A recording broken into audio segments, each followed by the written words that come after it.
Bible Land children, I have the distinct privilege of doing treasure time tonight. So, if you're in kindergarten through 5th grade, please come on up on the stage, okay? We'd love to see you. We want to tell you all about some great things. Hi. For the rest of you, I have some very important announcements. So please, adults, pay attention. In your bulletin, we want to point out that the inside cover right here is our feature section. Make sure that you look at this feature section every Sunday. I'm going to point out one special announcement, and it involves our Bible Land children.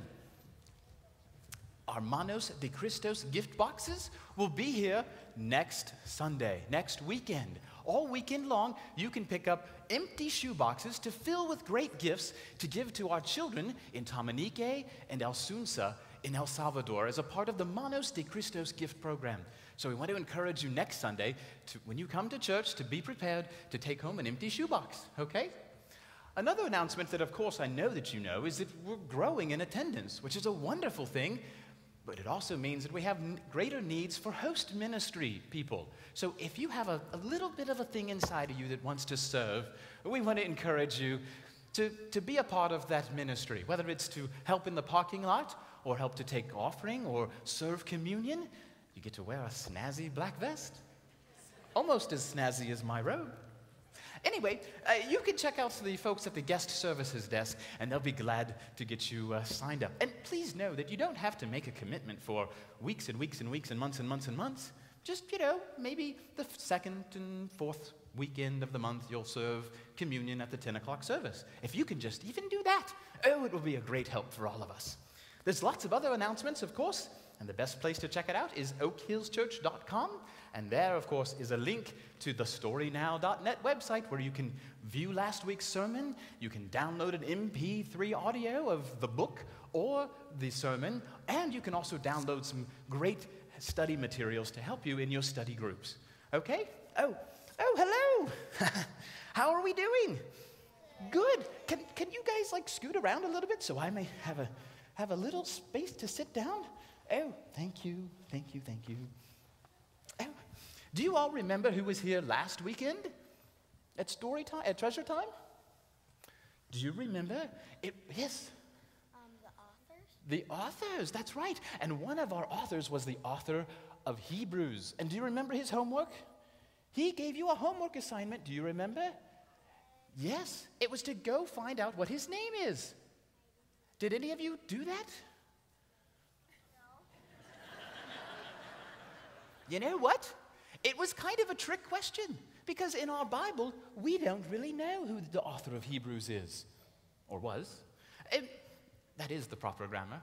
Anyway, so that was a little bit of a trick question, but tonight we know who our Treasure Time story is about. It's a man who didn't even begin his ministry until he was 500 years old. Oh my goodness, do you know who that might have been? Who's an old person in the Bible? Well, God is always a right answer.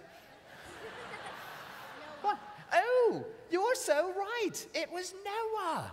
Noah was 500 years old. And the Bible, I love my Bible because my Bible is full of true stories. And my Bible says that Noah walked with God. He walked with God. He did things with God, and God found favor in Noah's life and his lifestyle.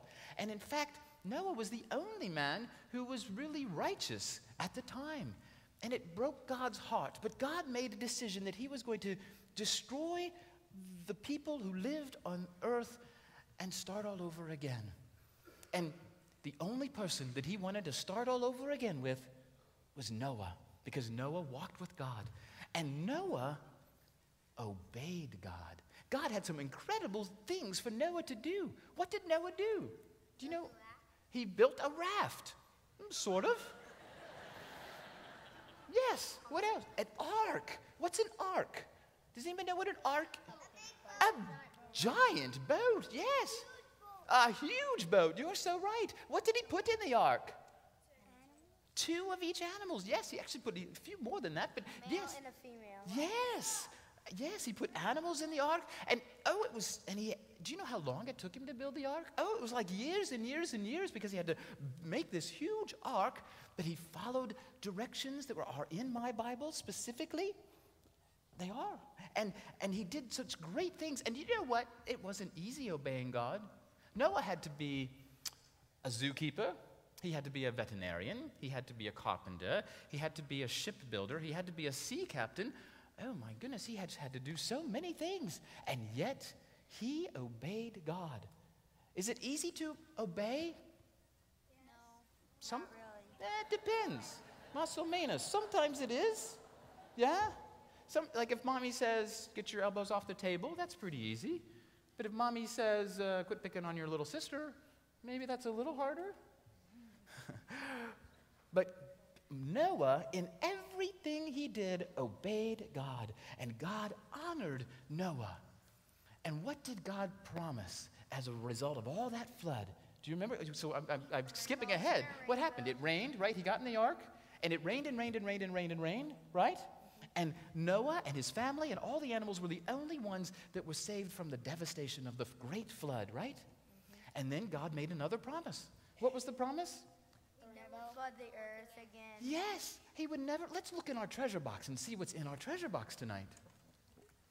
Can you open it up?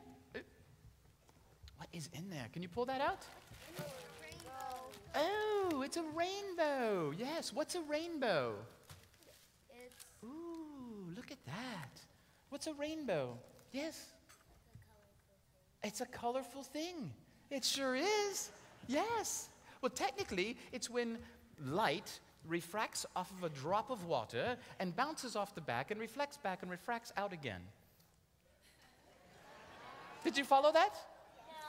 No. Well, anyway. This is a promise that God made. Have you ever seen a rainbow? Yes. Of course we have. I saw one on the way to church. Tonight? Yeah, On the way to church tonight, you saw a rainbow. How beautiful is that? Wow, how timely is that? You must have connections over there, Mr. Randy. Yes, I mean, you're going to be talking about a rainbow tonight. How cool is that? Well, so, is our God a great big God?